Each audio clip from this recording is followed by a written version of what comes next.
Junior year of high school, the greatest 9 months of my life. If you consider APs, SATs, ACTs, subject tests, and a constant sense that you will never be good enough, a good time. I got my kicks out of late night study sessions, holding my eyelids wide open until even Atlas wouldn't have been able to keep them from collapsing, looking forward to the next 25-page research paper, bracing myself for the next wave of exams. The College Board and I had a romance that would have blown the notebook into oblivion. This was exhilaration. This was freedom, until it wasn't. Weekdays became a series of snapshots held in a scrapbook that was never opened. In one ear, out the other, it was as though I wasn't even there. Just a lifeless body and a desk. Nothing happened. Nobody came. Nobody went.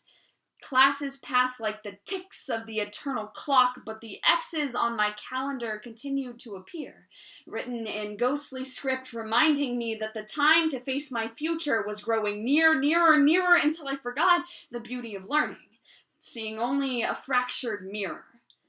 The tales of foreign lands, math equations that I would never understand, the power of sharing ideas. But no explanation for the loss of demand for the knowledge and experiences that I had once crammed into my skull, fracturing. The path of least resistance was all I could see. Graduation in a year, Ivy League law degree, blind to reality. I thought perhaps it's the future I can see. But the future I saw was one without me. What would my legacy be? Afraid of being forgotten, afraid of becoming obsolete, the answers I sought remained locked in poetic verse. A, deep in thought. B, freedom of thought. C, abstract thought. Life was a test, but I was still wrought with the confusion of the typical 17-year-old.